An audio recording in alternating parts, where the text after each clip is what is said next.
দীপ্ত সংবাদে সবাইকে স্বাগত জানাচ্ছি। আমি দোলা ডলরেস। শুরুতেই জানাবো সংবাদ শিরোনাম। টাঙ্গাইলের কালীহাতিতে ট্রেনে কাটা পড়ে শিশুসহ 5 জনের প্রাণহানি। মুক্তিযুদ্ধের ইতিহাস ও মর্যাদা সমুন্নত রাখায় গুরুত্ব আরোপ করলেন প্রধানমন্ত্রী। আমাদের স্বাধীনতা এবং মুক্তিযুদ্ধের যে গৌরব ইতিহাস তাকে কোনোভাবে খাটো করতে পারে। দখল দূষণে বিপর্যস্ত নারায়ণগঞ্জের শীতলক্ষ্যা, পানিতে অক্সিজেনের ঘাটতি।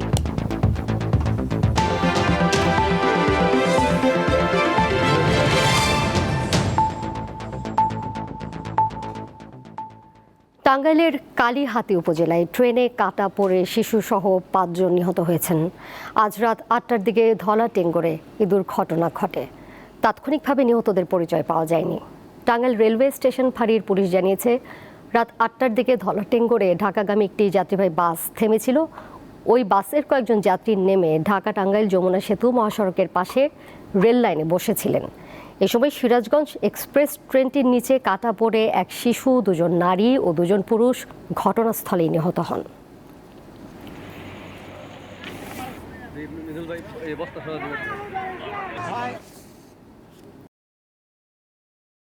প্রধানমন্ত্রী তারেক রহমান বলেছেন, শহীদ রাষ্ট্রপতি জিয়াউর রহমান স্বাধীনতার অনিবার্য চরিত্র।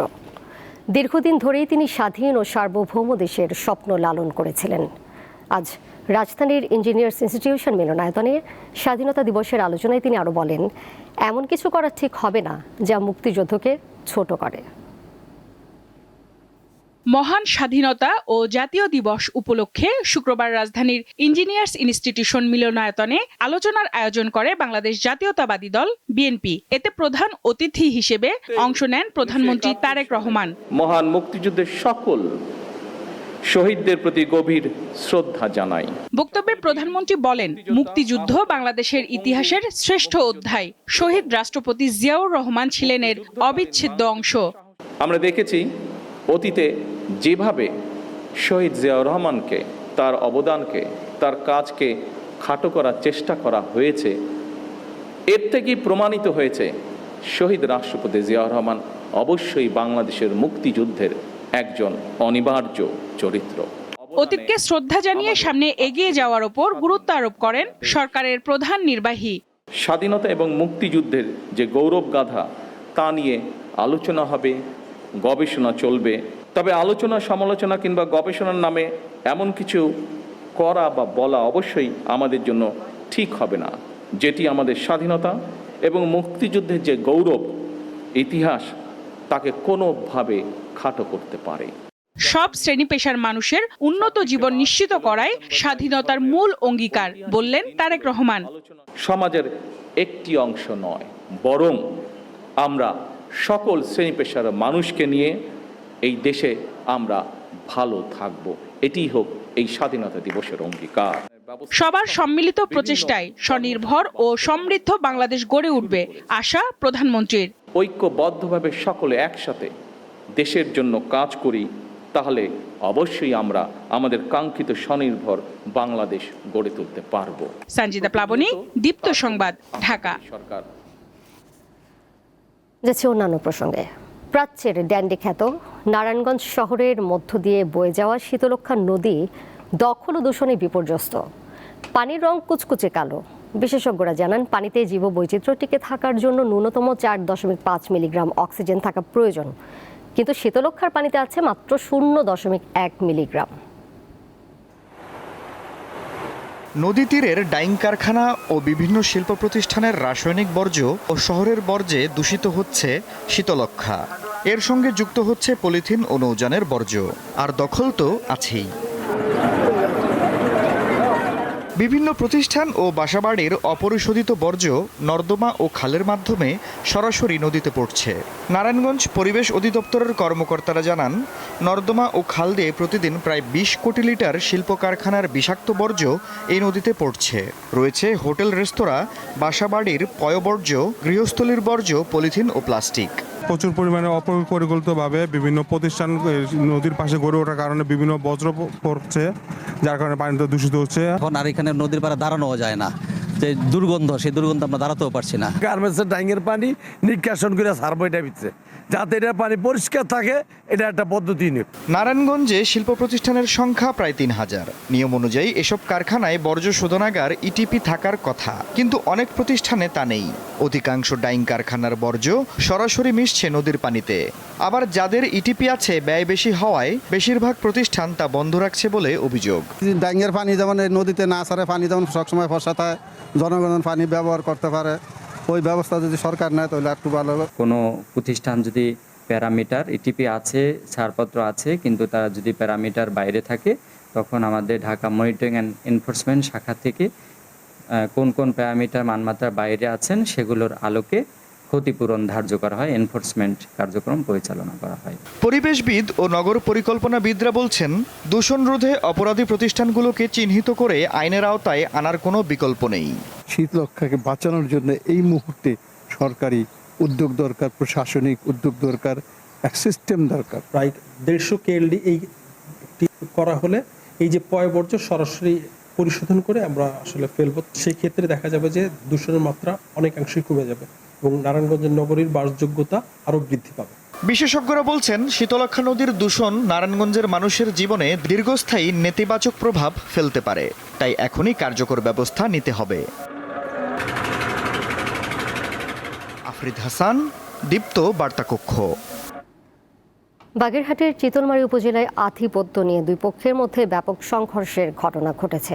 গতকাল দুপুর ৩টা থেকে শুরু হয়ে রাত ৯টা পর্যন্ত সহিংসতা চলে। এই সময় অন্তত ২০টি বসতবাড়ি পুড়িয়ে দেওয়া হয়। সংঘর্ষে রাজীব শেখ নামের এক ব্যক্তি নিহত এবং অন্তত ২০ জন আহত হয়েছেন।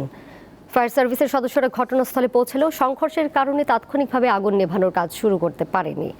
পুলিশ ও সেনাবাহিনীর সদস্যরা পরিস্থিতি নিয়ন্ত্রণে আনে।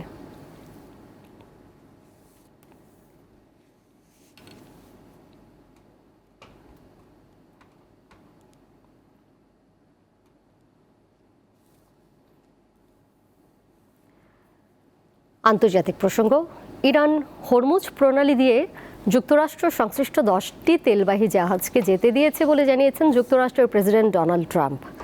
এটিকে ইরানের পক্ষ থেকে দেওয়া একটি বড় উপহার হিসেবে বর্ণনা করেছেন ট্রাম্প। বৃহস্পতিবার মন্ত্রিসভার বৈঠকে যুক্তরাষ্ট্রের প্রেসিডেন্ট জানান, ইরান প্রথমে 8টি বড় তেলবাহী জাহাজকে অনুমতি দেয় এবং পরে আরও 2টি জাহাজ যোগ করে। কয়েকটি জাহাজ পাকিস্তানি পতাকাবাহী বলে উল্লেখ করেন তিনি।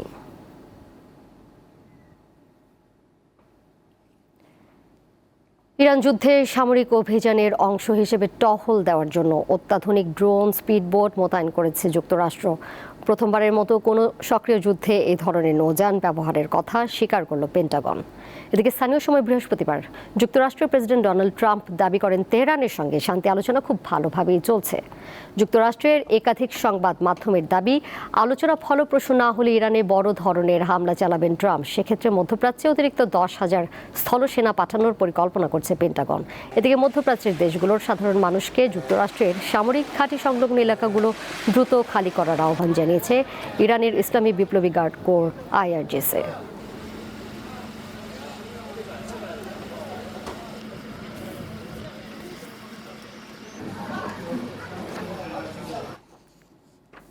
এবারে খেলার খবর। এশিয়া কাপ আর্চারিতে কম্পাউন্ড দলগত পুরুষ বিভাগে ভিয়েতনামকে হারিয়ে স্বর্ণ জিতেছে বাংলাদেশ। হিমু বাজার, ঐশ্বর্য রহমান ও নেওয়াজ আহমেদের কম্পাউন্ড দল দারুণ নৈপুণ্য দেখিয়েছেন। মালয়েশিয়াকে হারিয়ে সেমিফাইনালে ওঠে বাংলাদেশ পুরুষ কম্পাউন্ড দল। এরপর ফাইনালে ওঠার লড়াইয়ে ভুটানকে হারায় তারা। ফাইনালে ভিয়েতনামকে বড় স্কোর ব্যবধানে হারায় কম্পাউন্ড দল। তাতে এই প্রতিযোগিতায় স্বর্ণ জিতল বাংলাদেশ। পুরুষ কম্পাউন্ড দলের গড় স্কোর 9.62। এশিয়ান কাপ বাছাই পর্বের শেষ ম্যাচ খেলতে সিঙ্গাপুরে পৌঁছেছে বাংলাদেশ জাতীয় ফুটবল দল। ভিয়েতনাম থেকে যাত্রা করে আজ সকালে সিঙ্গাপুর পৌঁছায় জামাল ভুঁইয়াদের দল। এবারের এশিয়ান কাপ বাছাইয়ে বাংলাদেশের প্রথম হোম ম্যাচ ছিল সিঙ্গাপুরের বিপক্ষে। ঢাকায় অনুষ্ঠিত সেই ম্যাচে 1-2 গোলের ব্যবধানে হারে লাল সবুজের প্রতিনিধিরা। 31 মার্চ সিঙ্গাপুরের বিপক্ষে ম্যাচ দিয়ে শেষ হচ্ছে বাংলাদেশের এবারের বাছাই মিশন। চুক্তি অনুযায়ী এই ম্যাচটি বাংলাদেশের কোচ হিসেবে হ্যাভিয়ার ক্যাব্রেরার শেষ ম্যাচ।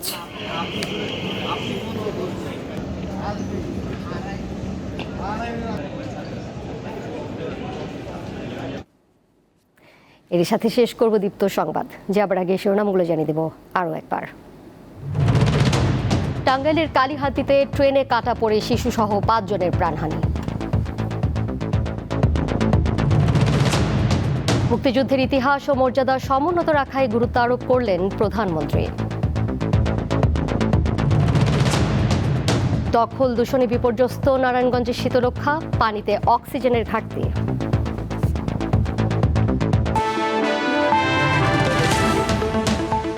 এই ছিল এখনকার মতো।